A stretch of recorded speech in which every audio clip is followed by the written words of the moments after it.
Welcome, everybody. We have another in-studio guest this afternoon.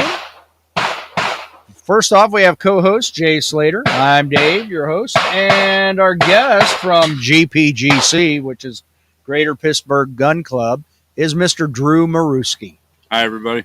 How you doing, Drew? I'm doing great, man. Glad to be here. All right. It's been fun. All right, so if you had to put into terms of man hours, how much time has been put in getting this match ready? Not even counting the day the match started, just all the prep. I've been out here since January 3rd or 4th, doing everything from wall building and all that. I'd like to almost say 2 months or better, like being out here at least 3-4 times a week, either after work, on the weekends. 100 hours, maybe. I mean, I've lost track. Yeah, I've lost track. I mean, even just in the last couple of weeks, it's been every day. I mean, everything from weed whacking to finalizing different things with materials, walls. It's a lot of hamburgers and hot dogs. A lot of stuff. Yeah, I mean, just anything that needed done. You know what I mean? Anything that needed done was just here to do it. Even the staff day Wednesday, I was finishing up weed whacking on all the bays and everything just to make sure. Just because I wanted everything to look good. You know what I mean? Perception. You shook my hand when it was dripping sweat. Yeah, I know. I was like introducing myself. I'm like, sorry. I'm like, I know that voice. Yeah, exactly. Yeah. Yeah, but it was. It's been a group effort. You know what I mean? Everybody from Zach Poland to Bill Drummond, Aaron Hodges, Ron Kiesel with all his movers and everything. I mean, Ron's had countless hours on his movers over the winter, getting everything ready there. Zach's had countless hours out here helping just with everything with Bill, helping him with admin stuff or just finalizing stage walkthrough stuff and everything like that. And I mean, it's been a countless hours. So, I mean? How many people in the core of putting this match together? Ron Kiesel handled all of our movers and like the activators and stuff like that. Okay, so all the cool targetry. All the cool targetry. Yep, that's hats off to Ron. Yeah, that's Sigma Arcworks. Big shout out to him. Zach Poland, he was another core player in this, really helping out with just all the little detail stuff, the details on stages, briefings, different things like that. Bill's been one of the biggest ones out here. Bill Drummond, I mean, he's been out here every day from rolling gravel to, just moving stuff around. I mean, there were days where he would help all day setting up stages and then literally go and leave for North Carolina for work and stuff like that. Aaron Hodges is another one. He's been a big help with everything. Chris Hammond is another guy that's been a huge help with everything, coming out and helping me during the week on things. Bill Morford, he's one of our newer members. He came in RO. He actually worked the match, and he was out here helping set up. He was helping me do stuff, building walls and drilling the supports and everything. I'm trying to think How many walls did you guys build? We built 125 new ones. I repaired, I believe, close to 40 that were actually able to be repaired. And then I believe 10 or so, almost 15 maybe, like the little 4-foot walls and then smaller barriers and stuff. So collectively, a few hundred-ish, somewhere around there. You know what I mean? So, yeah, walls are kind of expendable. You know what I mean? They get shot up, tore up, so you're kind of, doing that. But it's still time-consuming. Oh, yeah. I mean, yeah. I've been on one of those working parties building walls. That's not glamorous work. No. I got it down to a science where I'd build the framing out, I'd get the supports on, get it to where like the netting was the last thing, and then once the netting was on, that's when they went outside. It was a lot of it, like just drilling the supports took time. You know what I mean? That's like where Bill Morford was helping with everything like that, and it's time consuming. You know what I mean? There's a lot of it to where like nights after work coming out here and working and trying to get as much done, and then even on the weekends coming out here and still putting on local matches. Like we do the USPSA, the IPSC, and then we have 2-gun matches that go on and stuff like that. We've actually started 3-gun matches as well. You know what I mean? So it's a revolving door of fun. You know what I mean? Like you're starting one, you finish it, you go on to the next one, and go from there. Jay, you look like you had a question. No, I'm just okay nodding along. I know what a mass model work it is putting on just one match a month, and they do like 5 or 6 here. Yeah, I mean Jay does a great job with Castlewood. He knows exactly what it takes to do this, and it's the group that's behind you. You know what I mean? Like the people that help volunteer and come help set up stuff and like that helps. You know what I mean? Because it's tough building them by yourself. I've done that many times. So we're almost done with today. It's 3:34 Sunday afternoon. So in another hour and a half, 2 hours, probably going to be done. What would you say is the one thing that if you had to do over again, or for next year, that you're going to change? And don't say Jay and I won't be invited back. No, you guys, you first on the list to be invited back. I would probably work out the stage layouts a little bit better so that it's a little bit more easier to walk, find where you're going. Okay, so flow, match flow. Match flow, right. Okay. Being able to have like the section set up so that you're like know where you're going for here, and then this will be the back section. Be a little bit more definitive there. If I may, now here's an idea. I thought it was pretty ingenious. Last year when I went to the North Carolina section, the year before, people had complained about some people walked a lot more than others. So what they ended up doing was Bay 1 was stage 1. Bay 2 was the last stage of the match. Then Bay 3 was stage 2. So I think it was 1, 9, 2, 8, 3, 7. Right.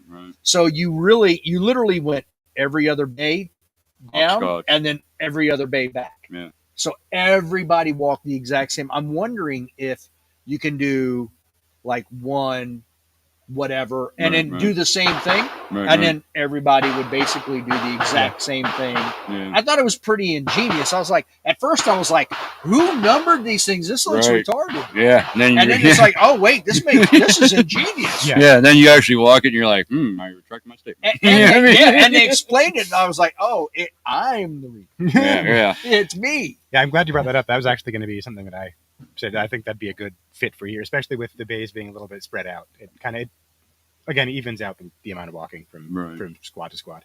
Yeah, because like I said, it's the 6 bays being down over there, that does add some walking, so it's kind of makes that.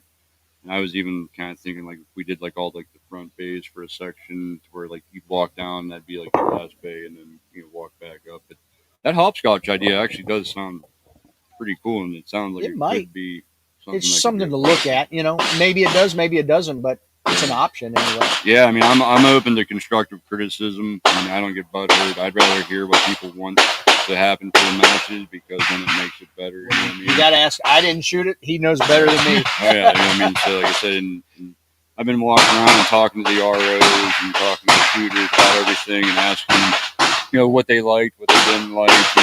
Our concern was the like the boat stage. You know what I mean? Okay. I thought like, man, like we're gonna have water. It'll be fun, but still, like, it's got to be that stage where everything's consistent and works. Right. If you do all that work in a stage, and all of a sudden, next thing you know, it's basically we good. Try again. Can you hear me? Can you hear me now? Just tap it. Oh, I think we lost the wireless half. Oh yeah. Yep. I wonder if it. Bluetooth mode. I've got another. Yeah, now we're on. Okay. Good. Okay. Check. That's weird. Just shut off. I have a.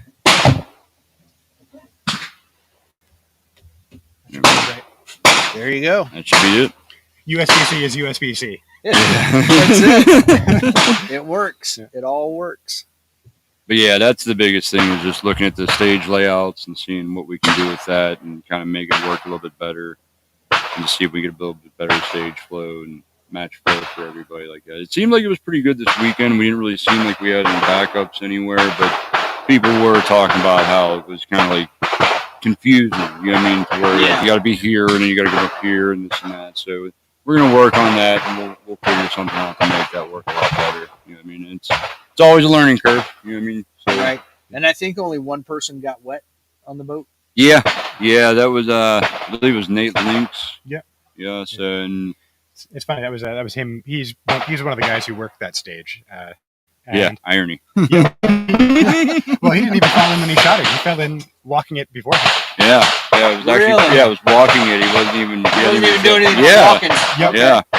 Yeah, because that was actually one thing we were talking about, of like just letting people either sit, kneel, if you want to be brave and stand up, or power to you. Right. I mean, but I'm not a coward. I was going to stand. really, well, Mark from with Bigfoot Brass, I was talking to him about it, and he was like, "Dude, I don't know what I'm supposed to do." I was like, "Dude, do everything." And he sent me a picture. He's like, "All I did was sit there, reached up and grabbed my gun, and started going at it." I'm like, "Well, that's the advantage of being 6'9". You know what I mean? There you go. Exactly. You know what I mean? But it was it seemed like everybody liked it.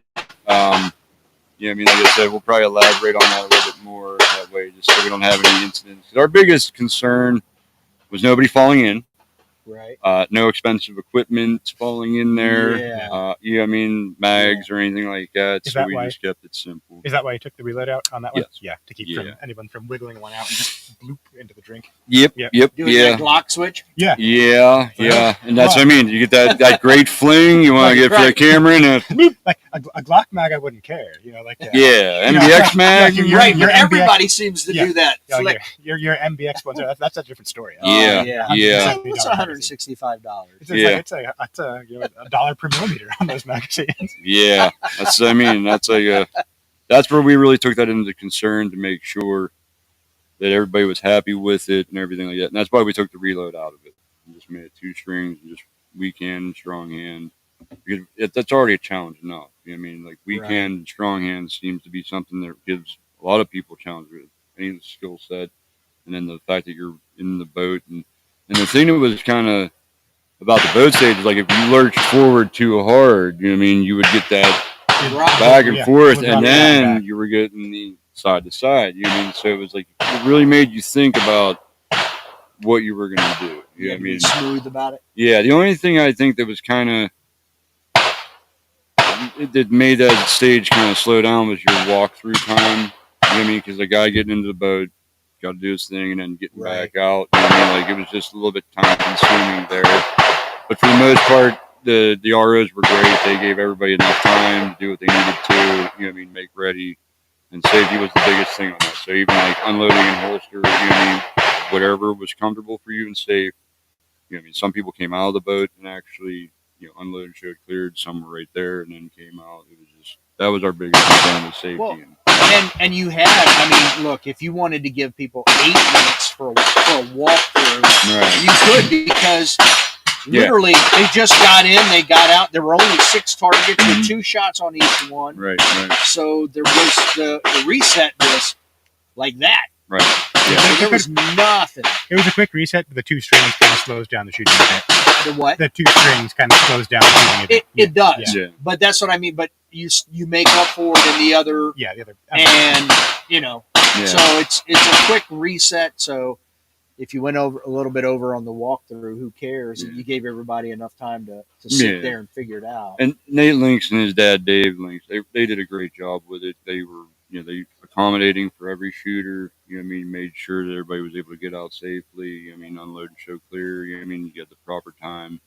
And like I said, pacing the stage, squads were great. You know what I mean? I didn't hear any problems with pacing or people not. You know what I mean? We only got a couple targets. You know what I mean? You kind of get like people clustering around one to look at something. You know what I mean? But it was pretty good there. Yeah, like I said, that's one place where you could maybe give a little bit more walkthrough time. You know what I mean? Or like when that shooter gets up there, if they want to take a GM make ready, as it's said, you know what I mean? Let them do that. And, a J make ready. Yeah, guilty as charged. That's both of us now. Come on, I'm a G card holder now. That's true. Yeah. Oh, all your make readies are by definition a GM make ready. Yeah. They've always been like that.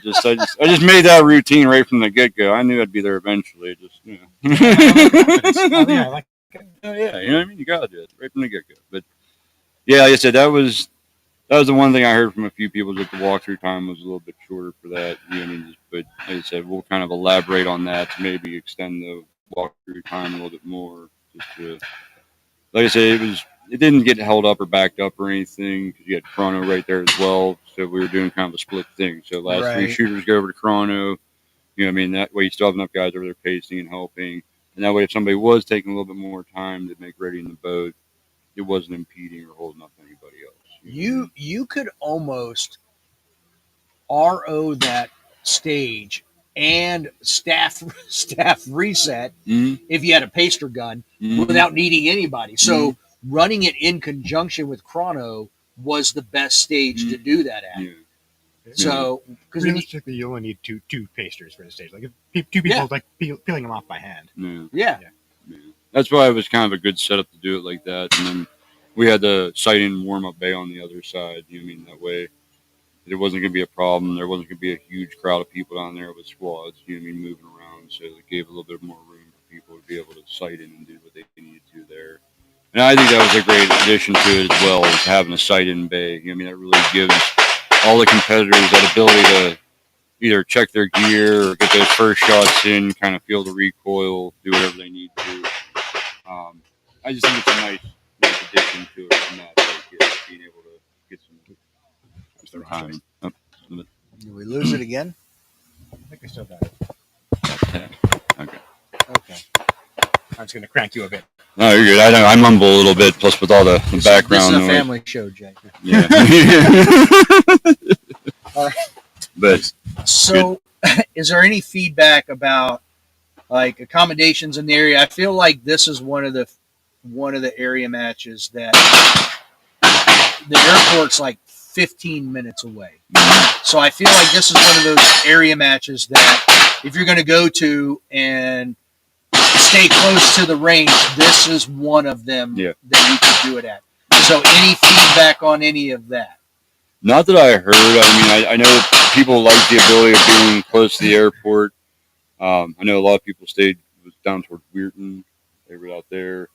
A lot of places are about 20 minutes or so from the range, wherever you're staying. Raccoon State Park was the same. I heard a few people were staying up there and camping out and stuff. I think the feedback, at least from what I heard, was good. A lot of people were coming in. Like the Siler came in Saturday morning and then shot, and then Sunday afternoon gone. You know what I mean? So it's very accommodating for like if you're coming from the West Coast. You know, it's not like I got to get to the airport and I got an hour drive just to get over where the base, the range is at, and then I got an hour drive to my hotel. Like it's very accommodating to where you can leave the airport. Robinson from the airport, 15, 20 minutes at most. I mean, maybe 25 with traffic. Weirton's kind of the same thing. I mean, it's very accommodating in both areas. There's restaurants, there's shopping. I mean, so I think it's a good layout being close to the airport. I mean, it's kind of like where you're at in the area. Right. So, but I didn't really get too much feedback on like the traveling and stuff like that. I would say that's a good thing then. Yeah, no, that's what I mean. So, if you're going to hear something, it's going to be a negative, typically, Right. No news is good news, as they say. Right? Absolutely. Because, look, you go to Talladega, and if you're flying, you're landing in Atlanta, and then driving an hour and a half or so, 2 hours, to get to where you're going. So, to be 15 minutes away, Drew told us this morning, he shows up at the gate at 6:10 this morning, and there's a guy standing there with his equipment because it was cheaper to just take an Uber. That's how close he was. Yeah. Yeah, he literally said it was easier to get an Uber here and back, and then it was instead of getting a rental car. He said he got an Uber, and that was it. That's got to be a fascinating conversation with your Uber driver. Yeah, I was kind of curious how you show up with all these backpacks and guns and stuff, and it's just like, already wearing your belt. Yeah, you know what I mean? Like you feel like is this like the beginning of Collateral Damage, that one movie? You know what I mean, where the guy like takes over the taxi, he's like, drive me here. It's like but that's Tom Cruise. Yep. All right, B, we're about to fight. Oh yeah. But yeah, that was interesting. That was the one. That's probably the one feedback I guess I can have about travel is that we're close enough to where you can take an Uber. Right, it's cheaper to just Uber around than get a rental car. Yeah. That's how close you are to everything. Yeah, like I said, and we had signs up everywhere, so finding the place was pretty easy. But yeah, that was a first. The guy, because I was like, dude, did your car break down or something? He's like, no, I just got an Uber. I was like, all right, man. Because at first I'm thinking like the guy's car broke down, and he walked the rest of the way here, and he's like, no, I just took an Uber. He's like, it was just cheaper and worked. And I don't actually know if I've ever heard of anybody taking an Uber to a match before. That might be brand new for me. That is the first, and if he's watching this, please let us know your name because you're a trailblazer. Yeah. But yeah, I would have never thought that, but okay. and I'm not against it either. Yeah, different. I mean, it works. It's convenience. You know what I mean? If you're not worrying about, you said rental car, that's out of time, right? Like if you're at the airport, you gotta go get the rental car. That's even more time to whereas there's probably Ubers hanging around the airport. You know what I mean? Where even if they're not, you can call them. And like I said, with everything being so close, so that's probably a good. With an Uber, you're being close enough to the airport, or where you're driving to the hotel, to where it made it a more reasonable option than getting a rental car. Yeah. So, I mean, that's not a bad idea. I mean, I'm actually going to keep that in mind. But then again, like you said, if you're an hour away or so, I mean, the Uber might be a little bit. By that range, that time. Yeah, that's like 2 days worth of rental car right there. Yeah. Right. So that's just I mean, in reality, that just goes to show you how close we are to hotel accommodations and other things, where an Uber is the smart route to go. So yeah, definitely a first. Yeah, definitely plenty of places to eat because I've been to different places each night. So. Oh yeah, Robinson. I think you could probably go there and eat every night for a month and probably maybe get through all the restaurants and stuff. Yeah, that's not even counting the chains, probably. That's not even. Yeah, that's just all the actual restaurants and stuff like that. And then same with down in Weirton. There's a lot of great places down there to eat. Both places are very accommodating for traveling. Okay. Because we had actually talked about that with how Talladega is like, go stay up here because there's really nothing around here. And that's actually like with Cardinal. I've been using, they have those like rental cabins that you can get there. Yeah. That's so awesome. 4 minutes from the range, you get done shooting, you literally just drive down their little road, pull into your cabin, you're home. Whereas before, you're 25, 30 minutes down the highway. And all that. You can talk to Bill with all the property. You guys start building cabins on here for people to stay in. Hey, I mean, anything's possible. And Wild Bill, man, you give him the right idea. I mean, we have a pool. Yeah, man, look, we're poolside here, man. Yeah, I mean, I would have gotten in, but I forgot my bikini. So. I hear you. Believe me, it is beach season. So that's the one thing. We had great weather, so tans would have been good in the pool. I'm a lot tanner than I was to start the weekend. Yeah. Back of my neck is very tan. That's like why, leather, literally. That's why you've been seeing me walk around like this, and it's not to avoid anybody. It's just simply keep that heat off the back of the head and the neck because it's just. I literally have what feels like a scab that runs from ear to ear on the back. Yeah, it's so the very red shade of tan, or like a tan. Yeah, Red Lobster red, or just an off red. It's oops red. So.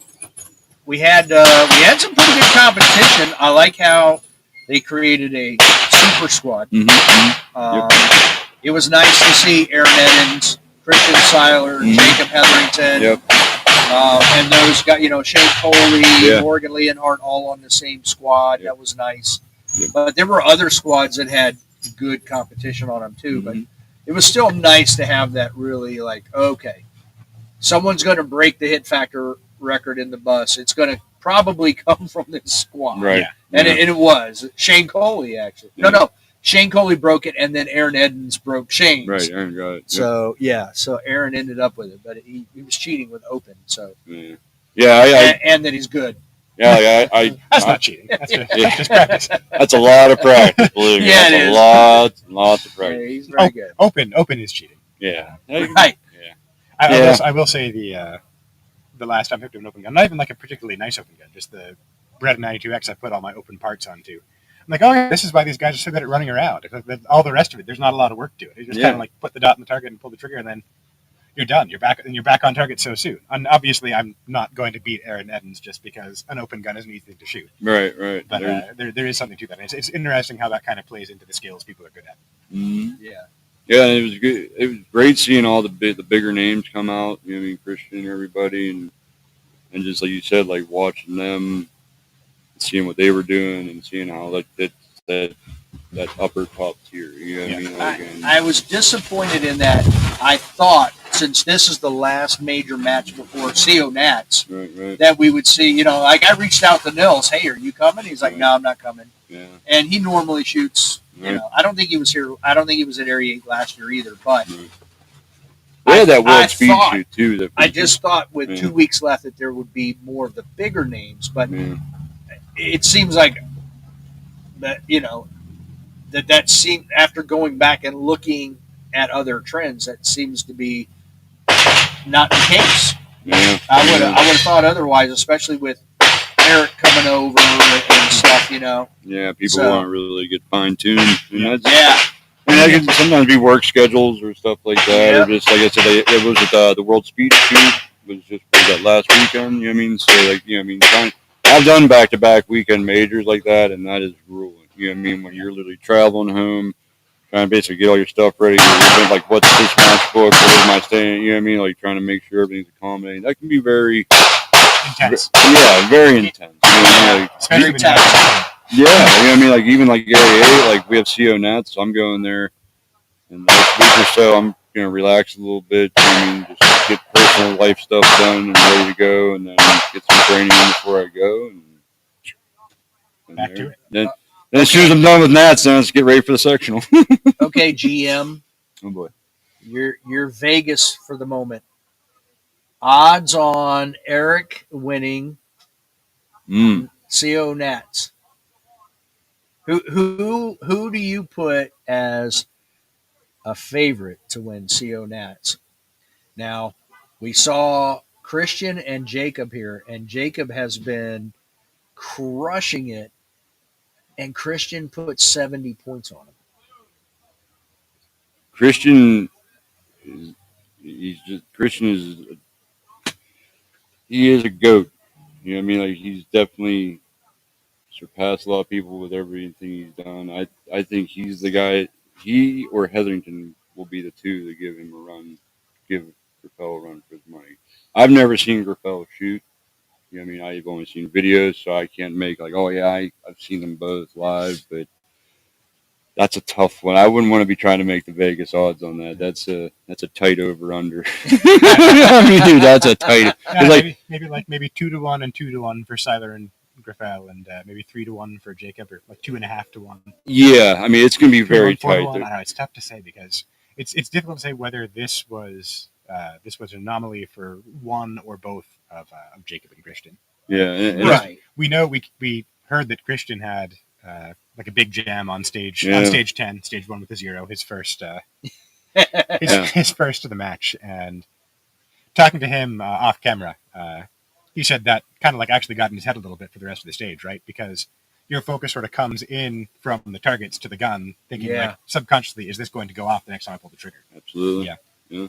I know what that is. Yeah. I had light strikes this morning on our first stage, and that's one place I will quote Eric Graffel when they were at SHOT Show. He was talking to, I think it was Tom Catch or somebody, and he asked about like when you have a bad stage, and he's like, you just flush it. He's like, it's over, it's done with, you just let it go, it's gone, move on to the next stage. Which that's easier said than done. I mean, especially when you're at that top tier, and every 10th counts at their level. Every 10th. You know what I mean? It's like Formula One, where a second is just forever. You know what I mean? So like, that's where you're really just splitting it down to the hairs. You know what I mean? And that's Well, a couple of years back, I had Jacob and John Browning on from the AMU. And when I asked Jacob about it, he said he gives himself 30 seconds to get it out, be mad, be whatever, say whatever he wants to say.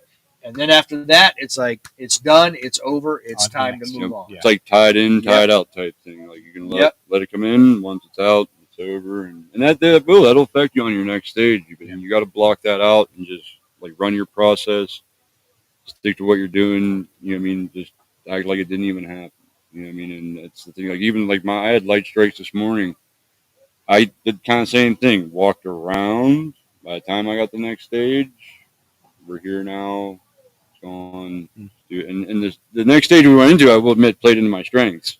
You know what I mean? It was you know what I mean? So it was a lot of nice movement, quick transitions. You know what I mean? Stuff like that. So I told myself, just make the next one great.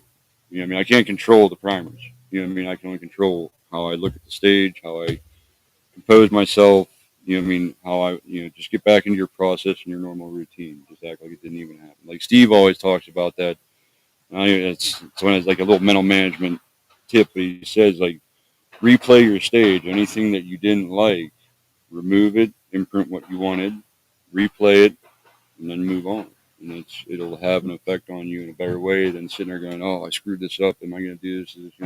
Because then it takes your focus away from what you're here to do.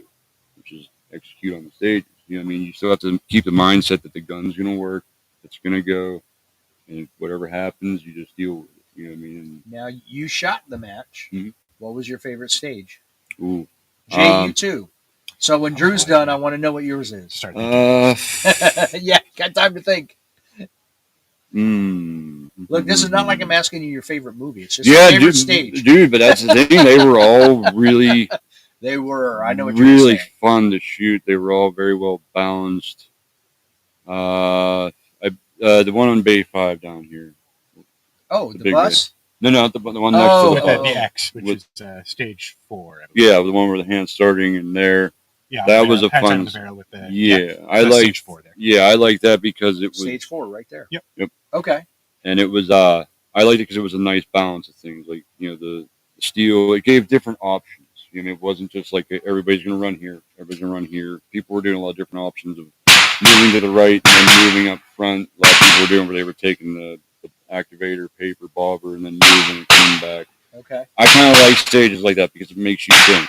You know what I mean? It's like, where are the passing lanes? Where can I be a little bit more aggressive, or what plays into my strengths? Right. You know what I mean? Like, and that's kind of nice because like there's certain separating points, but then it's really no. You know what I mean? It still comes down to execution. Yeah, the more you know what I mean? more options there are, the more chances it will play to your strength. Right. Because you Right. can create a plan that will Right. play to your strength. Right. You know what I Yeah, mean? I totally get it. I like those days where you see everybody kind of bumping into each other because everybody's got different stage plan. You know what I mean? Because then you're going to see some cool thinking, and somebody's going to see something that somebody else didn't see.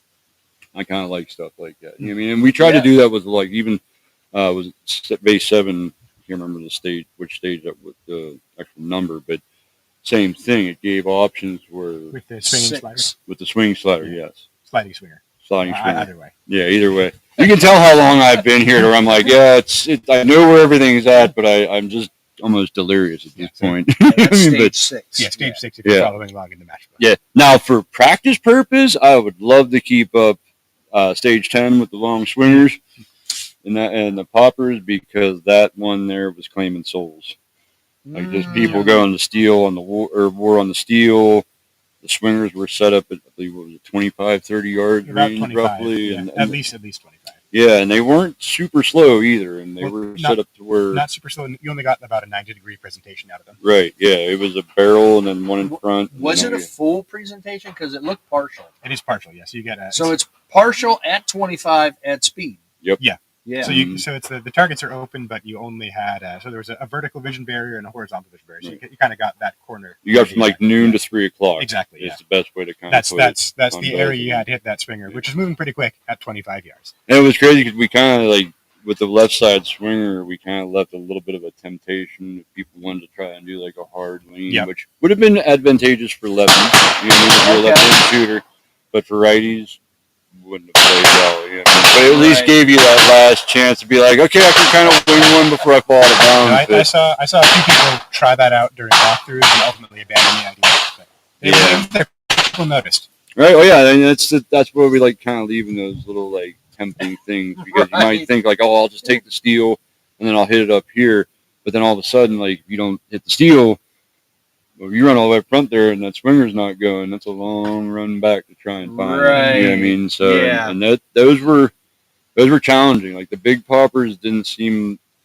as scary. You know, you're like, all right, it's out there, but there's a little bit to work with. But then there's little mini ones. I will say I've got dry fire poppers scaled to like 35 or 40 yards in my basement, and stage 10 was my first stage of day 2. So yeah, you can bet after day 1, even with all the broadcast stuff I had to do, I still found 5 or 10 minutes to take the gun belt out and strap it on, and work some very careful trigger presses on those those long targets. So which was your favorite stage, Jay? I think I'm gonna have to go with overall probably 13, which is 13 with the pair of sliding poppers. Right, so sliding mini poppers. Right, sliding mini poppers. Yeah. I will say I hadn't shot that prop before. I've been to a couple of Greater Pittsburgh matches, and I've seen some of the fancy props before Area 8. But that one, I think they pretty much saved for this. Yeah, we kind of kept that one under the hat until the last minute. I might have seen a few videos. Yeah, as it was being worked on. Tested ahead of time, but not really shot in match conditions. Yeah, right. So it was just confirmed that it was repeatable, consistent, and everything was on track. And Yeah.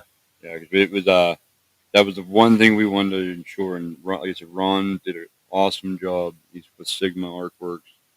He went into so much detail on everything. You know what I mean? From just the blueprints of them, to building them, to getting them out here, to us testing them. Anything that needed minor tweaks or anything, we got it done. But he got it done, and we helped him like unload it. You know what I mean? Right. So I don't set it up. Yeah, I kind of helped him move stuff around a little bit, but he was the guy that did all that. And who dug the hole for the boat? That was Bill. That was Bill. I was worried that day. Shovel. I was worried that day because I saw him digging that, and I was like, "Did I do something wrong? Like, am I getting to go home today?" How deep is that hole? I want to see 4.5 feet. It was deep enough that he was getting down in there and just rolling his way back out. Yeah, so yeah. They got a second swimming pool then now, don't they? Yeah. I told him, I was like, we can make a little fishing pond if you want. I actually wanted to get like a little lifeguard chair. For the CRO, you know what I mean? Have him sit there while he's doing it, you know what I mean? Bill Morford was going to get a no swimming sign, and we were going to try to make it fun and elaborate like that. Because all this stuff, we didn't want it to be cheesy. We didn't want it to feel gimmicky. Right. We wanted it to play into the stage, but not, obviously it was like the center point. You know what I mean? It's focus. Everybody's looking for stuff, but we didn't want to make the stage around it too difficult to the point where it was like, okay, there's stuff that people have never seen before, and now you're getting 35-yard park. You know what I mean? Like, we wanted to keep it to where it was great, and you saw a lot of great runs on it. You know what I mean? Hetherington ran it and crushed it and did real well. You know what I mean? Yeah, he did. You know what I mean? Like, that was, and he ran into barrels. Yeah. And won the stage. You know what's funny? Out on stage 7, when I was taking video of all the super squad, he said to me, that's the only thing people are mentioning. It's literally it's the run of the match on that stage. Yeah. Everybody. And he had a barrel. It's like, but still, I mean, when he came around to that head boss target and just moved on it like it was an open target, I was like, bravo, dude. Kudos, like, my man's been putting in work. You know what I mean? Because that's nuts. We played the aerial video, and I was like, he didn't even. I had Jay. I'm like, Jay, go back to that corner, and we played it through. I was like, that dude didn't even stop. And he's been putting work in. He wasn't running, but he was still like, that was a good walk he had going on. Yeah. Like, it wasn't even a rolling stop. His feet were moving while he was shooting. Yeah. Yes. And that shows the amount of training that those guys do. And the confidence in him, his ability to do that. Oh, the on-demand confidence. Yeah. And that's a separator on that, though. You know what I mean? And he saw that and took advantage of it. And because I'm sure a lot of other people thought they could roll through that. You know what I mean? Oh, I'm just going to roll through and that worked for you. But that's the difference of those guys. They know on demand. I can do this. You know what I mean? I'm not going to try this. I know I can do this. And that's the separator. You know what I mean? That's why those guys are where they're at. Yeah, of course. And Jacob and Aaron and John, they train like really a lot. You know what I mean? So like, it shows, and that's like the reward. You know what I mean? All that hard work. It's like they always say, the thousands of hours where nobody sees you, just for that 15 seconds where everybody sees you, and that's what makes that worth it. You know what I mean? Yep. And kudos to, man. That was just flawlessly done. You know what I mean? Gives us all something to, I guess, reach for. Aspire to. But yeah. Oh, Joseph says I put that up on screen. Oh, you did? Early, okay. Seiler by 1 point. I'd love to see it that close, honestly. I would too. I think it'll be close, but I give him a slight edge. Seiler? Yeah, I give Seiler a slight edge. Yeah. 10 years, Eric from 10 years ago and Seiler today, I call it a dead heat. Yeah, I mean, that's going to be, it's going to be tough. I mean, if you watch Eric's videos, I mean, he is spot on. I mean, his mindset, the way he thinks. Everything. And that's not discrediting Skyler, because I mean, Christian, he has that killer mindset. He knows what he's going for. He trains for it. Exactly. You know what I mean? Like, he doesn't do this just for second place. And that's totally, I totally agree with him. You know what I mean? Like, when you're here to win, you're here to do it. You put the training and time in. You know what I mean? And granted, that's not discrediting anybody else. I mean, Eric, any of the other top guys, but. Have you, by chance, and I doubt you have, but have you heard any of the interviews Jay did with Christian after he shot? I did a few not. stages. I did If not. you listen to him, it would be it's like Lanny Basham is speaking for him. The way he's talking and the things that he's saying, you're like, yeah, this guy has put up a barrier to anything negative. Mm-hmm. Like there is nothing negative that's allowed in his world. Absolutely. And you're just like, yeah, we did this. We're gonna learn. This is great. I'm gonna go crush the next stage, and it's like, yeah, and he believes it.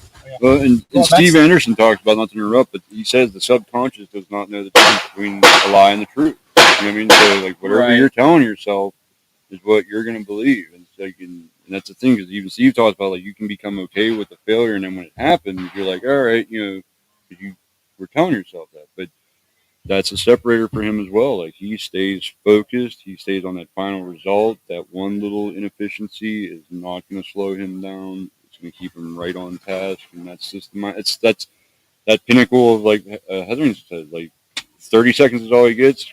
Christian might give himself 3 seconds, and that's it. Like, I saw it. It happened. I acknowledge it. It's gone. You know what I mean? On to the next thing. Right. Because you can't change the path, man. You know, it's whatever happened. It's just keep pushing and think about it.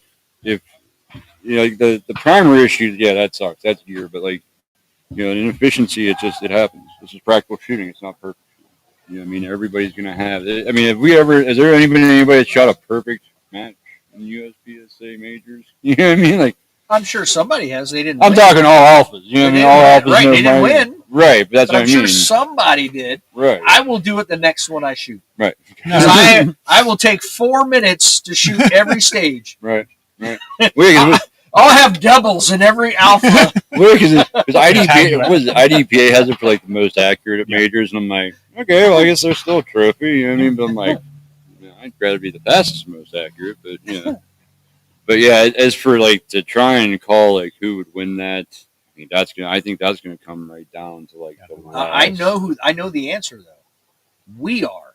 Yes. Oh, yeah. Because we get to see it happen. Oh yeah, dude! You know what I mean? I'm so happy to go to CO Nats just to experience and watch. I'm actually shooting opposite of the Super Squad just so I can go and watch all of them. Yeah, dude. Like, dude, that's just getting to watch them, and they're super cool. Like, you go up and like hang out with them and say, now granted, if they're on deck, you're getting ready to shoot. Don't bother. Don't bother. You know what I mean? That's golden rule. But if they've already shot, I mean, they'll come up, hang out, talk to you for a brief minute. You know what I mean? Like, they're just like everybody else. You know what I mean? I mean, and I will say, like, even following Super Squad around and stuff, I will say if you spray paint their steel for them, that seems to be a big help. And they, you know what I mean? You'll make friends. You'll make friends real quick with that. That's Chris Race and Andrew Hyder and Enos Baduda and Wampler and all them guys. Like, I remember at Area 8, I was spraying their steel for them. It was like, cool, man. Like, you keep doing it all day for us. That's funny. But we've got a little bit of promo stuff for our match title sponsor. We could go through now. That might be interesting for Drew to see too. If we're gonna have in the studio.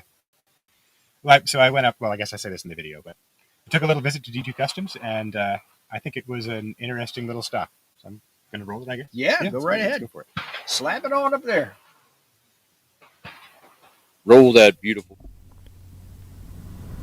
The week before Area 8, I took a drive up to Punxsutawney, Pennsylvania to visit the title sponsor of the match, D2 Customs, to see the shop and to get to know its owner. Here's our conversation. My name's Dan Heitzenreiter, 58 years old. I got into USPSA 2008. The gun building started when I was shooting limited. I had a pair of P16 5-inch.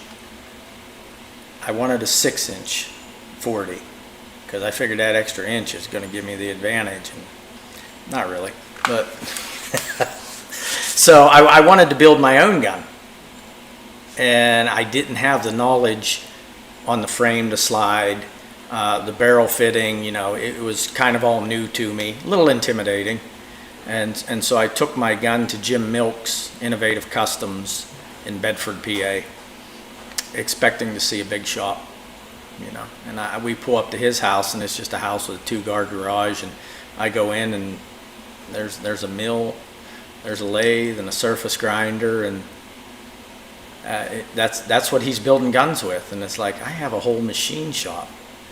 why can't I do this? So that's when my research and started, videos, books, talking to builders. Actually, I talked to Jim about paying him to go down there and going through the 1911 front to back with me. And he says, check with me in a year. He says, but I guarantee you in a year you're not going to need me. And he was right. I've been a machinist for 40 years now. This is my 40th year. Started it full time when I was 18. 10th grade in shop class. Mr. Gardner, my shop teacher. One of my mentors, I guess. Run a lathe first time. Fell in love with it. Got out of school. Took post-secondary at Jeff Tech, Jefferson County Vocational. And I was working at the biggest machine shop in town at the time, Femco, running lathe at nights and learning how to run it in the daytime. So basically, after that, the school was secondary, and all my teaching, all my learning was at the job. Since then, I've been in half a dozen other shops. I was with Femco 11 years, Star Iron Works 5 years, Amundsen Brothers 3 years, Acme on my own. So a lot of experience and a lot of different platforms to learn on. In 2006, I went out on my own in my shop, not the one we're in now. It was a much smaller shop then. And the company I quit 2 years later talked me into going out on the road for field service technician, which would take my machining skills and welding, mechanicking, it's just one big ball of wax. We would rebuild these radial forges called GFMs made in Austria. And basically we were the only ones in the United States that GFM would let rebuild. SS65 is the largest that GFM has, and there's only 3 in the world, and I've rebuilt 2 of them. 3 years ago, I just wanted to strike out on my own with the guns, not getting any younger, and it's something I love doing, and I was at a point I could do it, and it's just taken off and grown since. The action on my guns is what I'm most proud of. How smooth the slide, how smooth the slide to frame is, the barrel, the locking, unlocking, it feels like it's on ball bearings and rails. When I hand somebody a gun that's never had one of mine, I love watching the reaction, because as soon as they crack it open, their eyes, they just look at me, and it's like, holy shit, holy man. And that's the reaction I want, because I know I did it right. A friend told me once, he said I had the right combination. He said, number 1, you're a machinist. Number 2, you're a shooter. And number 3, you're building the guns. He said, so as a shooter, you know what you want. As a machinist, you know how to get it. And as a builder, it just comes out into that. So these 2, areas are making this area. And it was a good piece of advice. The funny thing is when I get that whole, what I call a short block together, I'll sit there and I'll rack it about 50 times at the bench, listening to it. I can hear every little click and every movement, and I listen to it. And I didn't realize how much I listened to it till we were shooting Area 6 and Patch's Reader. I just came off the range and I'm loading my mags, and I hear the guy that's shooting up next, he racks the slide about 10 times. And it just, my attention just came up, and it's like, that's one of my guns. I know that sound. And I looked up, and there's Patches. He just up there racking the slide, and it's like, that just blew my mind, because I knew that was my gun on the line without even seeing it. So I use all my senses when I build a gun. The way it sounds, the way it looks, the way it feels, just everything. Dan had a few guns in the shop, some in progress and some of his personal pieces, that he let me handle in dry fire. I might not be a 1911 connoisseur, but I recognize a nice action when I feel one. I haven't personally pulled the trigger on a nicer one. If you're interested in a custom gun, get in touch with him. You can find him on Facebook at D2 Customs.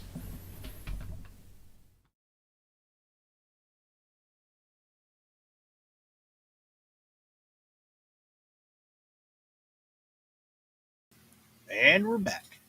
Yeah, that's Dan Heitzrader, D2 Customs. It was a really cool visit. I took like 15 or 20 minutes of interview to get down to that length. Yeah, he's an interesting guy. Long history in the sport. Seems to really know his stuff about guns and machining. So if you're interested in one, he's a good choice. And thanks, Dan, for sponsoring the match. There you go. Yeah, Dan's a good dude. He really cares about his everything he does. I mean, you just saw in the video. I mean, he pays attention and detail to everything, and he's one guy that, for one, his quality control is excellent, and his turnaround time, like, you know, what I mean, he's telling people like 16 weeks, like 16 or 18 12 weeks. to 16. Yeah, I think he said 12. Yeah, you know what I mean, and like that. I mean, to get that quality in that time frame, you know what I mean, like that's pretty good. In my opinion. He turns him around quick. Yeah, I mean, and the one thing about Dan too is like, I know that he does like deep cleaning, and like he wants people to, at the end of the season, like, you know, send their gun in, let them take a look at it, and clean it, let them look it over real quick and stuff like that to see what's going on internally with him. Because he was actually telling me how Patch's open gun, the Black Betty one, he was saying how he brought it back in to do the gold accent pieces on it. Yeah, this Patch is like, oh, it's got like 7,000 to 8,000 rounds through it, and Patch is telling me, dude, I'm close to 50,000 rounds on that gun, and he said it just looks flawless on the inside. You know, so he does care about his work, and he's a good dude. That's Lieutenant Dan. He's like, well, let's talk some of the results today. Yeah. So before we dig into Carry Optics, which is the one that's pretty much finished, I will say up at the clubhouse I saw stats doing some syncing of tablets, so I think we can probably expect to see an upload coming before too long for some of the afternoon scores, hopefully. But yeah, we can definitely talk Carry Optics because those appear, at least in competitor, to be fully in. mm-hmm. Yep. Well, I don't know what I just did, but I just changed my screen, so now I don't even know what did I do. You get high available. Yeah. All right. I guess I can. If I can figure out how to put competitor on screen without covering Drew's face. Cover my face. That way I can look at my screen without looking like I'm looking all the way away from the camera. Right. Which, granted, that's what I'm doing, but still. So you just want to go right down the list as it's in practice score? I mean, the competitor app, start with limited? Yeah, let's go that direction. Okay. I'll get a screen share of my thingy set up. Okay. Quick, then. Yeah, because I've got it up on my phone too. But I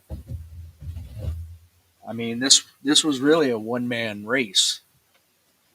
Limited for sure. Yeah, it's difficult. I mean, Joey is obviously a very good limited shooter, probably the best active limited shooter, just based on how consistently he does stuff.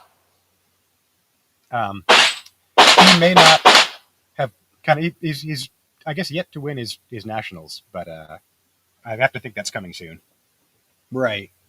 Yeah, matter of time. Yeah, exactly. I will cover my face and just be the stats. People know me as the stats guy, so now I am the stats guy. Legitimately. Yep. The alter ego. Yeah, so in limited. Chris Culpepper put in a pretty good job, and so did Nick Reynolds. I mean, not especially close, but right. Yeah. I think 93 against Joey. That's pretty good for. That's pretty good for Nick. Yeah. I mean, that's definitely that's respectable. Joey Sauerland, man, So I do have kind of provisional ELO ratings updated for this. I don't know how many stages are in the main practice score website, and that's where I got them from. But based on what I've got, I guess I can figure that out real quick. Yeah, Joey gained rating on almost every stage and added a total of 83, which is a lot for somebody with a history as long as his is. It does kind of bear out by my thinking from earlier on that he was in a bit of a slump, maybe, but I think he's pretty clearly turned that around now. Okay. There's a lot of young talent in that limited division. Yeah, kind of surprisingly, I feel like. Yeah, Gianni, the Browns, Joey's not old. No, he's young. 20s. Yeah. So there's a lot of young talent in that division. Who was the one Texan, Ipswich Nationals? Last name was Texan, TECS. Oh, he's from the Philippines. From the Philippines, right? But just Raleigh Texan. Yeah, like Nathaniel Texan, one of the two. I mean, it kind of puts both in the scores. Right, but he's another young shooter that's plenty of time. Yeah, I mean he's I think still a junior. Right? Yeah, that's what I mean. And put like a thumping on the entire U.S. limited contingent at IPSC Nationals in Rio. That's crazy. Yeah. He's it's like something. I guess like the Philippines, like the 1911's kind of in their blood. It's like it's part of their national history to some degree. Resisting the Japanese occupation in World War II. That was the thing. Right. And they've never lost their fondness for that piece since. So Aaron Eddins took open by about 4.5% over. Solid win. Patches, yeah. A local guy. I'd say a 95.5% of Eddins is kind of like shooting out of his mind for him. It's a very good finish. I squatted with Patches this weekend, and I'm good friends with Patches. I've traveled with him to a lot of majors, and this weekend he was on fire. And it wasn't just like he got lucky and like swung and hit a grand slam. I've watched him shoot like that in practice, and today he brought that same mindset to the match. But I don't feel like this was a match where you could swing for a grand slam. You know what I mean? Like this was, if you weren't careful, it was going to hurt way. The risk of this match is much greater than was the reward. You couldn't swing for the fences. Yeah. A lot of partials at moderate distance, the kind of thing that will bite you if you a little bit. It kind of goes back to stage 13 in Jacob, that head box on the move. That wasn't swinging for the fences. That is what that guy could do. Yeah, that was just connecting and making contact. Yeah, if that's not something you could do and you swung for the fences, you're not going to end up with the same result. Yeah, because there was a lot of points for this match available. And I think some people thought you can kind of push the throw a little bit, but this can also be that match style that could be death by 1,000 cuts, as they say. Because there were so many spots to where gave that kind of opportunity to feel like you could, but then it would just bite you. You know what I mean? So yeah, you definitely couldn't try to swing for the fences here and hope to do it over the whole 14 right. stage. Yeah, it's not gonna happen. One stage, yeah, but to do it over the whole thing. Maybe a smaller stage. Yeah. I will say, so in third we've got Bill Drummond. A very highly respectable third, given how hard he's been working on the match. Right. Yeah, absolutely. And our buddy Kangaroo in fourth. He hung on to how about that? Top 5. Yeah, good 93%. Yeah, and Bill was dealing with some migraine issues and stuff. We talked yesterday. Well, that's probably the stress of the match. I don't know. Everything, you know what I mean? Like just the physical stress of everything. Yeah, I mean, for him after everything we've done, then still put up a very respectable performance like that, just goes to show you why he's still one of the top names around. Eddie Garcia 6th, and the owner of the loudest gun in USPSA, Chris Gelnet, came in 7th. There's Ron Kiesel in 9th. Yeah, Ron had a great match. Open B. Yeah, man. I got him. He beat an M and 2 G's and another G. Yeah, Ron's Ron's sandbagging. No, Ron? Ron's just coming up fast. Is he? Okay. Yeah, I'm just playing around. No, man, he's definitely been putting work in.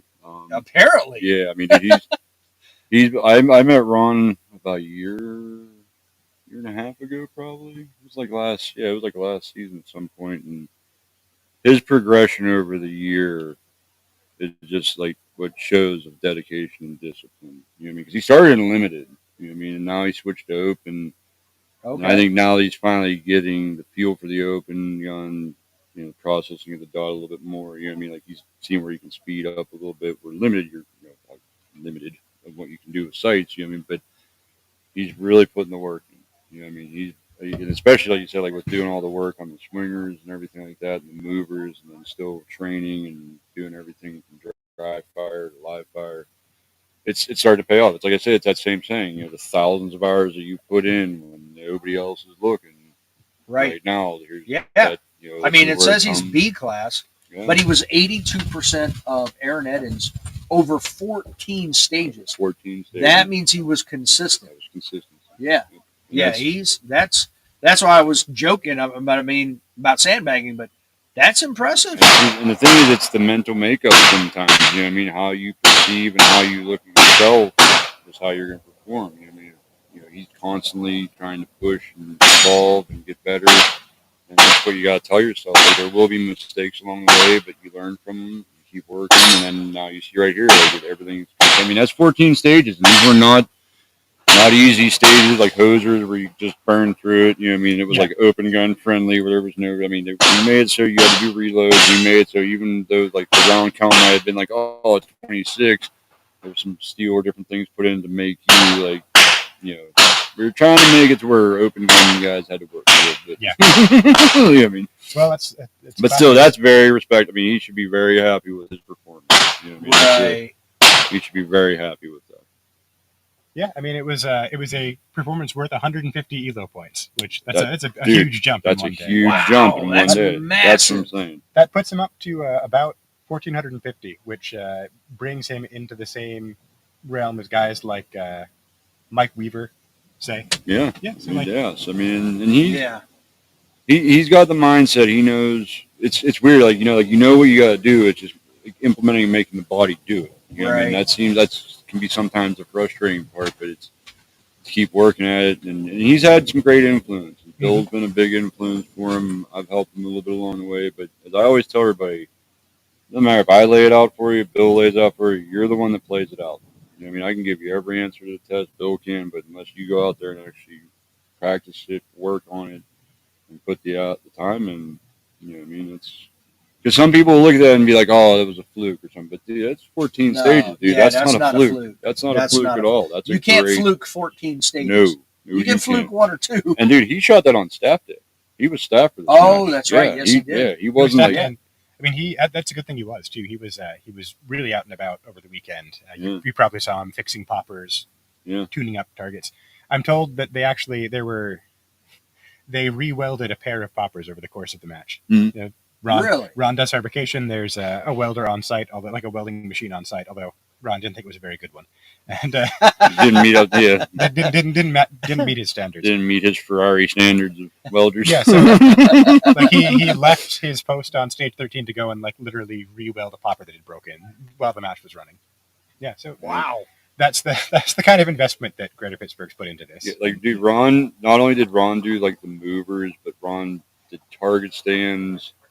I mean, like you said, like welding poppers, getting stuff fixed like that. Like all the bases that we get, just everything. Ron's been a huge help on this. Sigma Artworks, his company is just phenomenal. I mean, I know everybody talks about Target USA, but I mean, you kind of see what we put on here. And like I said, that's kind of like you get, Bill Drummond gets these wild ideas, and then Ron's able to just, they're there.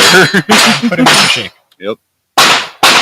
There were only two people in Revolver. One of them sitting at this table, so we know who won that. We can just kind of scroll on. Right. So production, I know we're still in the middle of the race. So. Oh yeah. I skipped right over production. I meant to talk about it. Yeah, so that we don't actually we've got about scores for about half of the second half stages. Sal Luna and Matt Nash are shooting the all day today schedule, and Austin Hull shot yesterday morning and is shooting this afternoon as well. Right. So those scores are still coming in. I think they may have finished. I'm not sure if if that squad out there on 4 is one of the two. But the scores are either being set directly to our right, or they're up in the clubhouse waiting for tablets to sync and scores to get uploaded. Mm-hmm. And it's as of from what we can see, it's a 5-point race between Austin Hull and Sal Luna. Yeah, it's a tight one. I did.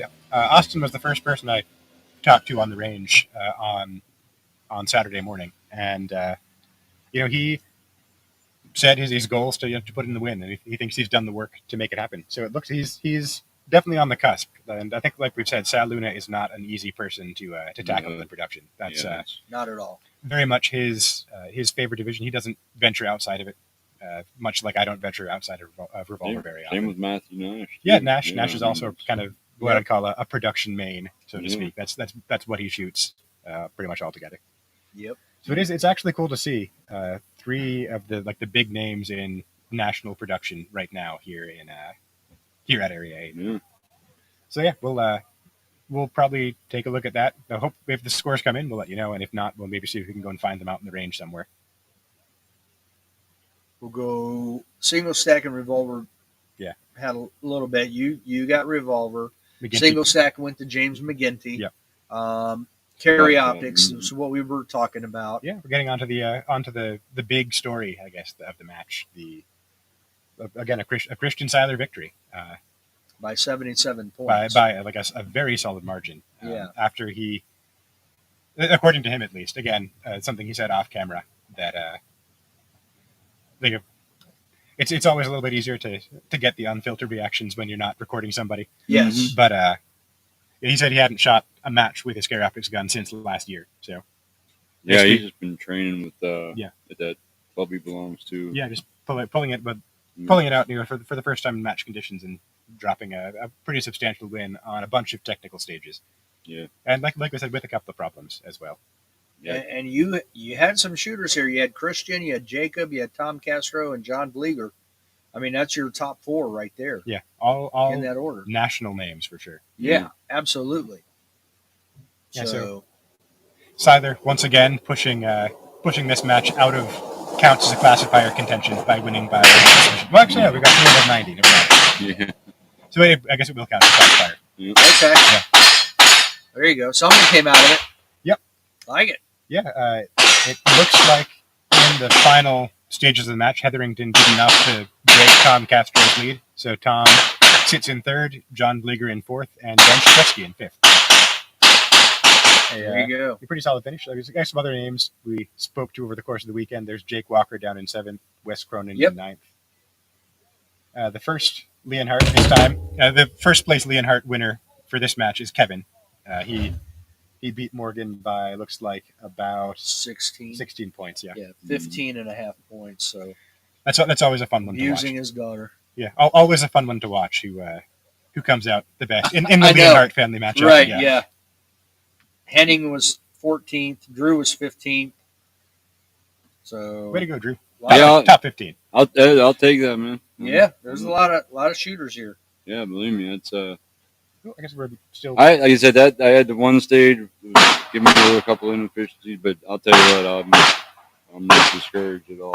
You know, I mean, and there were 123 carry optics shooters. Yeah. So, and being that I was working like really right up, like while staff was shooting their stuff, and I'm doing that, I'll take that. You know what I mean? That because I didn't get a lot of prep time prior to the match to like practice or do anything. I mean, but it was also like the main focus for me was making sure that everybody had a great time and that everything went off as well as it could. You know what I mean? Because you see with all the movers we got around here and everything, I'm like, man, I just hope everything. Right. You know what I mean? There's a lot of literally moving parts. Yeah, really. I mean, like, and it was just one of the things where, like, just make sure everything goes strong. You know, even after I was done shooting, I was down here trying to help any of the RO squad or anything just to keep things moving along or pace. Because I know, like, I've worked a match before and, like, getting on that final day on Sunday, you know what I mean? Like, say, man, come on, get that last squad, let's go, you know what I mean? So it was a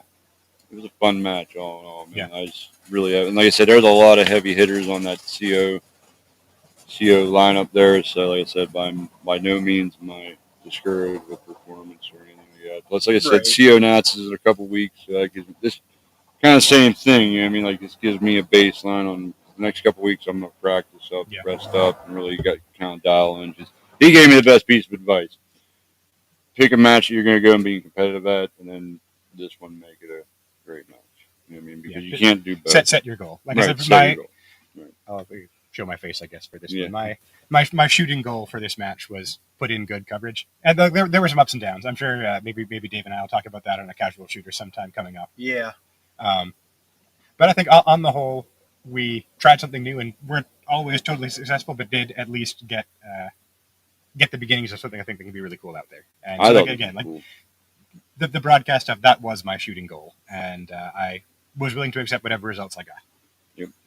Yep, be And okay with whatever happens. Same for Drew. You know, Yep. he was here to help make Area 8 the best match could be, and the shooting results he got, that's just gravy on top. That's gravy on top. Yep. That's the bonus. In those heads. Absolutely.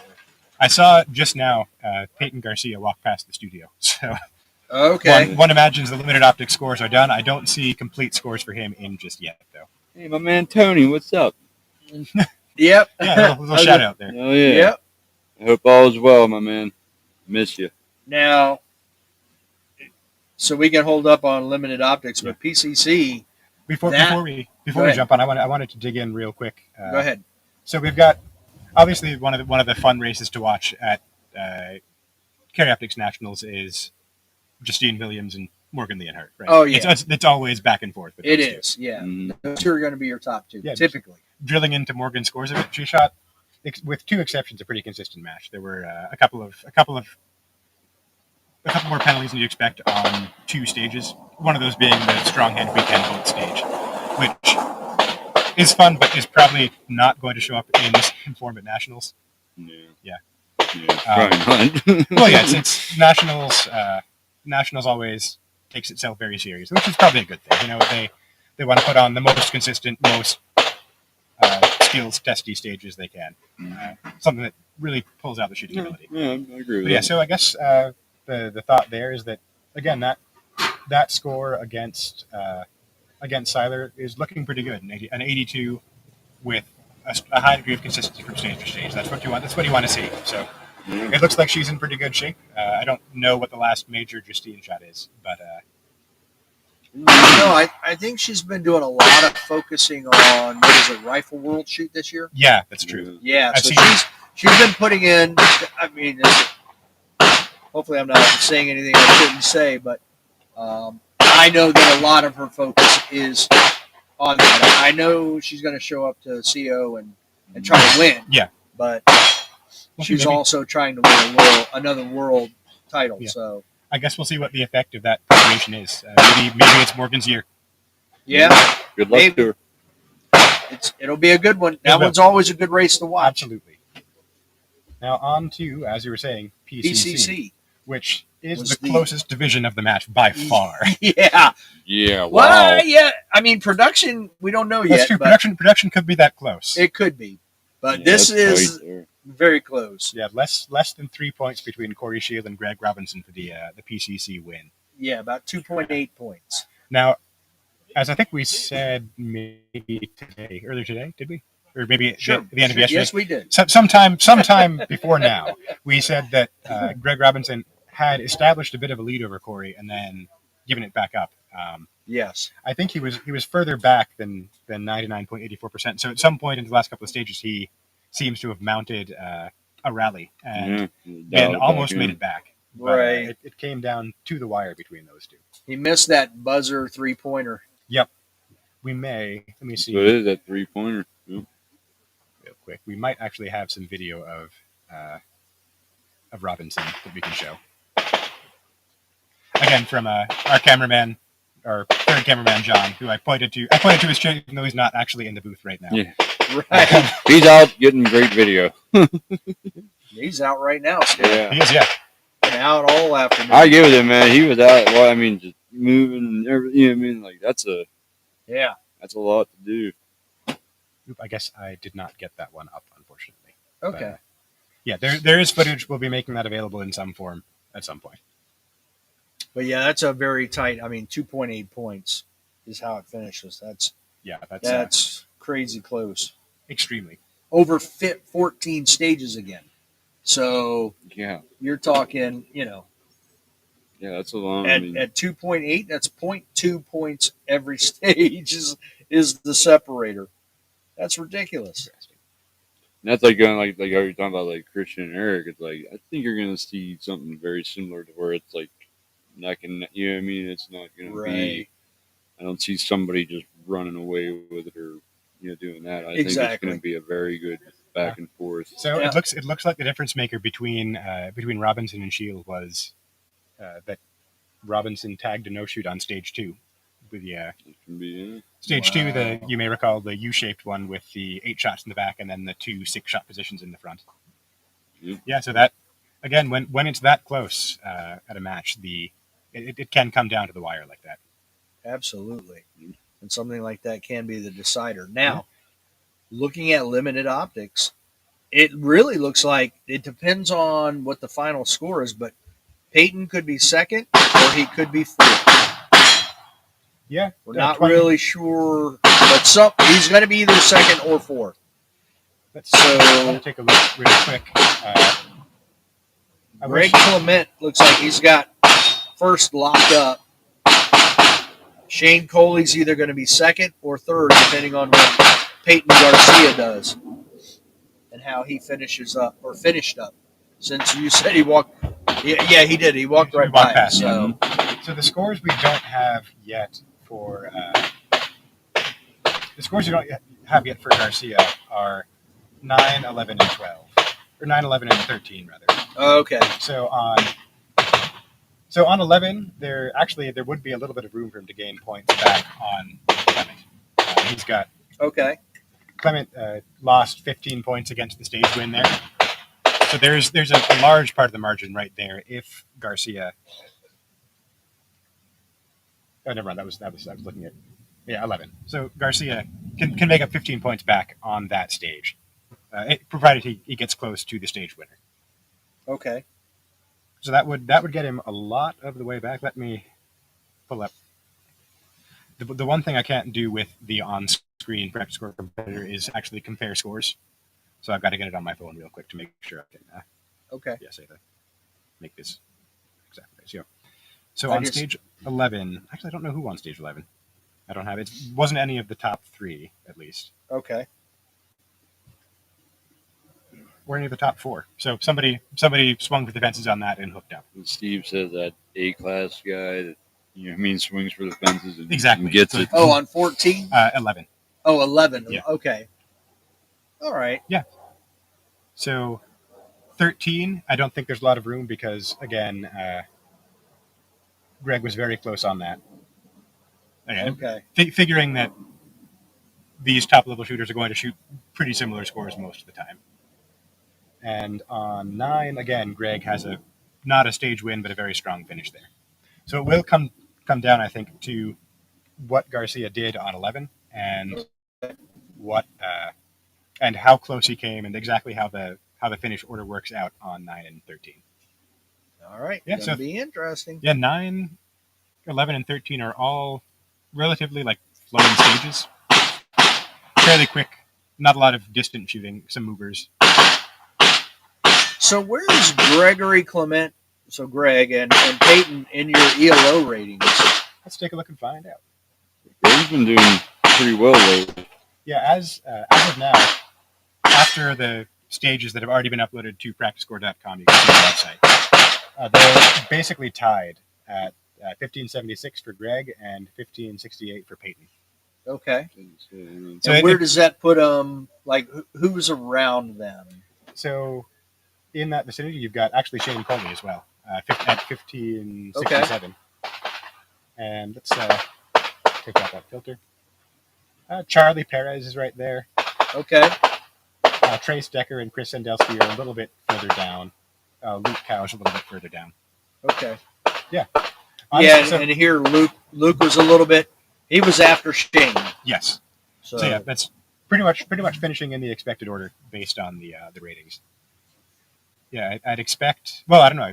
Again, with ratings as close as 1567 and 1576 and 1568, the math would call that a statistical tie, pretty much. So I don't have any good predictions because it really could go either way depending on what happens on those last 3 stages. What is I have someone texting me about Ron. Mm-hmm. Ron Kiesel. What's his business again? What's it called? Sigma Artworks. Yeah, that's okay. SIGMAARC. Yeah, and works. Yeah. Okay. .com. He's got a website. He's on Instagram as well. So he's on social media. If anybody wants to get a hold of him. But yeah, he's got a vast array of things that he can do. I mean, just the stuff you saw here at the club. He does target stands as well. Um, really, just inquire with him and see what. There's something you want done. I'm sure he can probably make it happen. Right. You know what I mean? Yeah, I went ahead and sent them the information. So, okay. Yeah, he's very very good about the detail work and making sure that everything works. Like even the roller coaster steel, he had to make a modification to that to ensure that it would work properly, and like that's just those little details that some people might overlook and go, "Oh, it'll be all right." You know what I mean? But it's just like with him, kind of like the same with Dan. Like everything's got to be absolutely perfect. Just right, or else he doesn't want to put his name on it.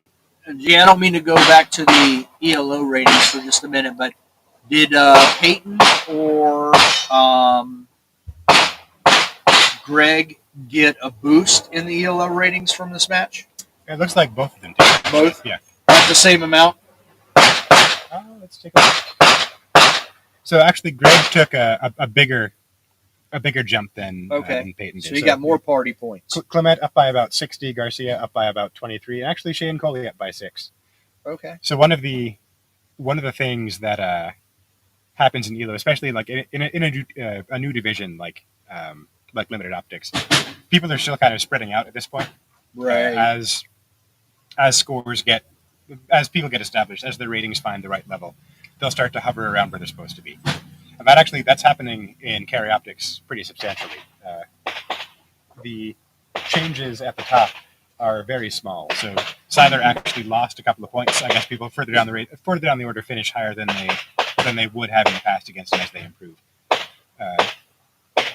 His rating changed by 7, I think, which again is just kind of the system slowly circling around the right number for him, which in this case is the best of the country. Who knew you could win a match and lose points and ratings? Oh yeah, I mean, that's actually an important part of the system. A friend of mine and I, he was here at the match actually, James Cantrell. He and I went back a lot about this, trying to tune the math more finely on sort of Eastern Pennsylvania and Western Pennsylvania shooters.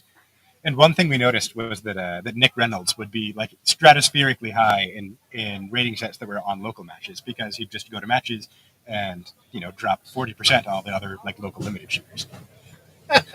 So we'd run our ratings, and then he'd be like 3,200 points or something. So we added a couple of things that sort of slow down your rating gain. The system considers not just your finished place, but also your finished percent. So you can gain points by finishing first, but if you're not winning by a sufficient margin, the percent component will still drag your score down. Wow. Yeah. So what the system's trying to do is predict more or less like a finished spread, and when you're winning by 5%, you're over the same people, your ELO rating should stay about the same. Okay. Well, anything else you guys want to add? Yeah, I just wanted to say thank you greatly for everything you and Jay are doing to help promote everything for the match, the club. I mean, I want to thank all the sponsors, DT, Sigma Artworks, Phoenix Scrap, Masterpiece Arm, everybody that's involved to make and help this happen. I mean, that's all the volunteers, the staff. I mean, it's just there's a lot that goes into making matches like this happen and run a success rate that keeps people smiling. You know what I mean? So that's just kind of my 2 cents on it. You know what I mean? So. Okay. It looks Absolutely. like our limited optic scores have come in. What? So I'm going to refresh. Are you pulling my leg? I am not pulling your leg. This is happening. This is live. Here we go. Oh, we are done. We have Greg Clement taking the lead, taking the win for Area 8 with 1,647 points to Peyton Garcia's 1,621. So he held on to that lead he established and has pulled off the win. Good on him. Congratulations. As we covered in our interview, he's been shooting for about 3 seasons now. So I got to come up from to come up from starting at just starting out to winning area matches in 3 years is a pretty impressive trajectory, especially in a division where the competition standard is getting as high as it is now in limited optics. Okay. Yeah. Yeah, it's starting to establish itself. It'll be interesting to see what they end up doing with it. Now with production, Yeah, it looks like most of the scores are in there too. yeah, I don't know what's missing from Austin, but it looks like Stage 7. Okay, it looks like Sal's got it wrapped up. Likely. Let's take a look. It's, I see. Unless Sal is way down and Austin can win the stage and really gain a lot of points. Because now. So I think it's a pretty strong setup. Well, right now it's a 68-point spread. It is a 68-point spread. So the last stage we're looking at is stage 7. I've got some video of that I might put up real quick just so you can get a sense. Not of those guys, obviously, since they didn't shoot it. But we'll take a look at Seiler's run so you can get a sense. For I played Seiler's earlier, so I know that's in there. Yeah, so we'll take a look at that so you can get a sense.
Some of his talking says back up the stuff that he says he's putting in the work. It seems like he is to be in the conversation with Sal, which has to put him in the conversation for the production national championship this year. Yep. I guess one last run through the division winners. We've got Aaron Edens in Open, the Open Area 8 champion. In production, the probable Open Area 8 champion, Sal Luna. Me and Revolver, of course. James McGinty, the single stack Area 8 champion. Christian Seiler, the Area 8 Carry Optics champion. Corey Shield, the Area 8 PCC champion. And Gregory Clement, the Area 8 Limited Optics champion. It's been a long weekend, folks. Yep. Yeah. Congratulations.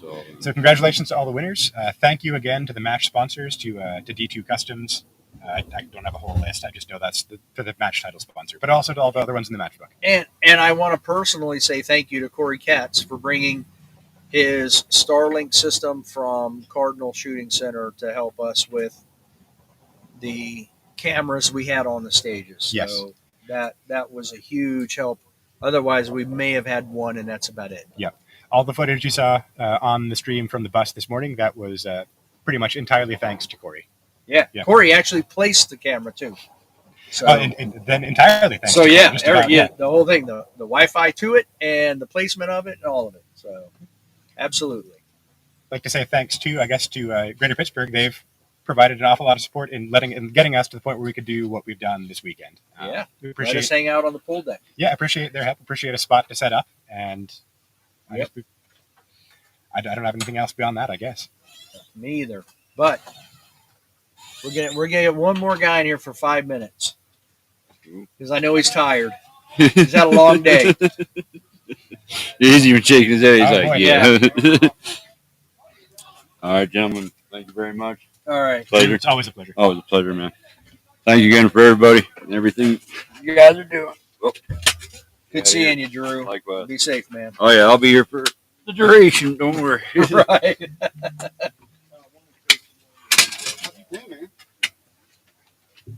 Oh, Sal kicked my butt on this one.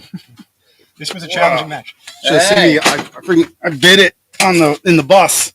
No, did you you? did not. Oh, I was tearing it up too. Matt Nash, everybody. Welcome to the show. Oh, is it live? We are Yeah. There we go. I'm gonna post that video because the funny part about it was the last sequence. I was coming on the left side, finished on the right window, Right. and I was charging forward to it, and my feet gave out, and I hit down on my shoulder. So my first thing is I look at gun. The gun's pointed down range. It's safe. Cool. But then I tried to get up, and I couldn't get up. Oh, no. So I'm like, why can't I get up? And my shirt was caught under the metal crating. Oh, no. Yeah. So then my manhood got challenged because then I tried to pull again. I couldn't get up again. So then I said, you know what? This shirt is not keeping down. I'm not calling RO to stop this. So I went raw and ripped it up and then finished out pretty good. So sometimes you just got to laugh and roll with the punches, right? Yeah, exactly. But I'll tell you, it was one of the best stage setup as far as designs overall that I've shot in the U.S. in a long time. That was a big match to shoot in one day. 14 stages too. Yeah, there were a lot. There were big stages too. It wasn't like Yeah. they were short course ones. No. And we started early. And technical. Yep, very Yeah. technical. I think Drummond did the stage designs. A lot of them. I was heard. Drummond had a big influence. One of the other local, like the other Greater Pittsburgh folks, I think started off a lot of the rough concepts. Yeah, those excellent. The steel was placed with a purpose, not just thrown out there. It made it very technical. You guys used the hardcover no shoots reasonably, but in spicy situations that could test you. The movement was all legit. It wasn't like targets lumped together. I mean, most hit factors are 5 and below. Yeah. And that was just fun. I think the movers were well done. We don't see that a lot in the U.S. compared to overseas. I would say we were on par with like Europe with the movers. So kudos to whoever built those. Very, very cool match. One of my favorites. He was just in a while. standing right there. I don't know where he went. He's over there Ron now behind Kiesel. the Yeah, and I know there's a lot of testing. It's not just like you weld it together and it is what it is. You got to Right. test it. And Yeah. so I know a lot of work went into those, and I really appreciate that. When people can come out here and have an experience that's different than the last match, and you remember that's when you know you hit the top of the charts. So, what was your favorite stage? That's a problem. I really like the bus one because we don't get to shoot indoors a lot. Coming from the law enforcement background, that was fun, even though I had a rough one with it, but I thought that was well done. So that's cool. I mean, not everyone can throw props in like that, but I remember back at Paso Park when I first started, we had the shoot house, and then they did it with no lights and with flashlights. And to me, when we try to define what does practical mean, yes, our shooting time versus, points is a practical aspect, but like getting into some of those quasi self-defense, but also sport is pretty cool for me because we got a lot of law enforcement military to do that. And I think that's cool. I would love to see a dark house again in the future. But favorite stage, it's always the hard ones because I like things that make me nervous walking up to a match that really test my mental game. Oh. Like I got to get in the right mindset because every time I walk up to a stage, I feel like I'm going to win this one. And then like when you have one that's like, oh, this one's going to test all your abilities. I like those because I think that helps you evolve when you can, one, mentally get through that, and then two, execute those. So Is that stage 10? 10, yeah, 10 was probably my favorite because of that. But the short ones were well done too. So like short ones are not easy to challenge skills, and like up here on 1, 2, and 3, like that was cool. Those were cool. I like those. They're very USPSA-esque, fast ones, but also they were technical. There wasn't like 3 targets lumped together, you know? Right. So I love the whole match. It's hard to pick a favorite. I couldn't have designed a better match. I couldn't have thought of a better match if I spent a whole year doing it. I think you guys knocked it out of the park here. Was there any concern about needing a lifeguard on stage 14? That was cool. The only thing I couldn't figure out is why that sprinkler was going off. I was like, is it because we go in the boat? And then someone at the end finally told me it's to circulate the water or something. But I thought that was cool. I haven't done one of those in a while. So, and then to make it strong hand weekend, that was cool too. Right. Yeah. There was going to be reload at first, but people were concerned about dropping magazines in the drink. No, it's pretty fair. Yeah. It's pretty fair. It's probably I didn't good think about that. way they did it. Yeah. I actually at first thought when I heard about stage during walkthroughs, I thought it was right, reload, left, and then they go, oh, it's 2 strings. Okay. But yeah, I like them all. I like the one I finished on. Which one was that? That was the one with the thing with the slider with the sliding swinger over sliding back swinger. here, right, stage Yep, 6. I like Yeah. that. Was a well done stage too. There were things that watching from the sidelines from the air this weekend that I totally missed on the walkthrough side of that. Entering on the tight tucks there, coming up to the corner and so forth. Yeah, there were. I saw that stage done a bunch of different ways. Yeah, that one had the sliding swinger and the bobber. The slowest bobber I've ever seen, just like that. We had a couple of people on our squad, and I think they're probably like Alphas, Bravos, and they were all nervous about that one, and they shot it really well. And what I think I attribute that to is they're probably more target focused on those because you have to look at it. Right. And I'm like, that probably surprised you, but you're probably looking at where you wanted to hit this time. Yeah. Versus normally you look at your sights and you're a little slower and stuff. So I said, think about that. But they were really impressed that they did well on those. So like even the complicated swingers, you had all levels doing well on them and they were enjoying them. So great match, great weather, cool range. The stage, the bay layouts are a little weird. That'll probably be my only critique is, like have the stage numbers, like stage 1, 2, 3, 4. I saw the bay numbers, but like I was like, is this our bay? Where's one at? But we had ROs running up and down on golf carts and little side by sides telling us. So we worked it out. But yeah, cool match. How have you been? Good. Yeah. How about you? I've been good. Yeah. I've been really You good. driving back tonight? I am. I got to work in the morning. Work's been crazy, but I'm looking forward. I had to pull out of CO Nats. I got a slot at the end. I really appreciate probably USPSA looking at the wait list, but I had to pull out because of work, so just didn't work out this time. So I'm not going to make it that one, and that's probably going to be the match of the year. Work always interferes with shooting. I don't get it. What are they thinking? I know. That Mine's the same way. Tough. Very inconsiderate. Well, we've got some of your stage video actually, the overhead camera. If you want to walk us through stage 12, please. Cool. Yeah. Where is it going to come up over here? It'll be up on the screen. You can look right up here. Which stage is this one? Stage 12. So with the sliding bobbers.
there, and you got extra shots.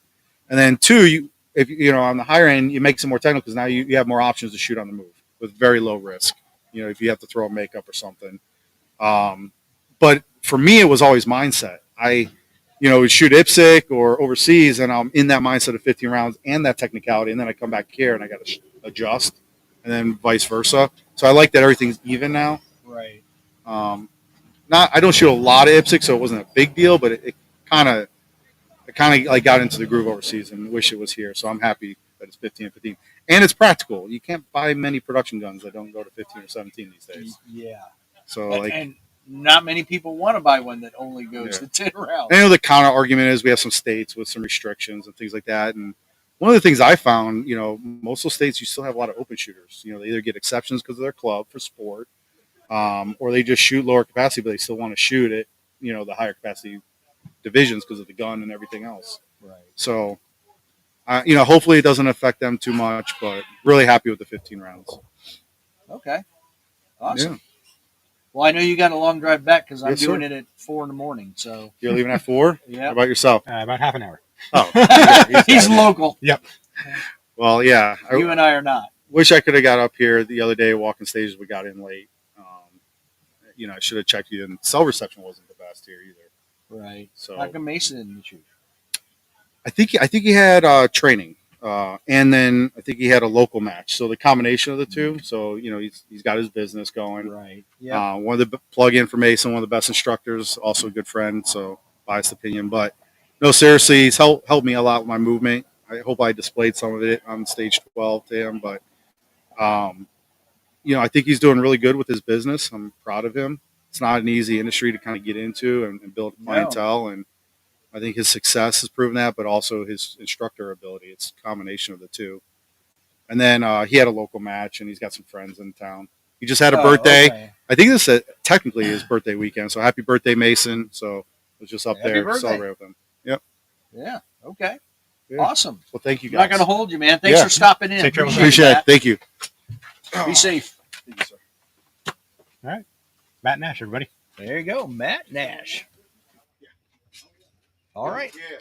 Well, that's everything. Yeah, I think we've got scores. We've had some good times. We talked about some stages with a couple of people now. Yeah. It's absolutely. I think a good show to cap it off. Absolutely. So we will sign off here from Area 8, and thank you to everybody that watched us. Yeah, thank you for joining us. Thank you for the kind words, all of you who sent them along. It's great to hear from you. Please let us know if there's stuff you think we could do better. Absolutely. Signing off. Be safe.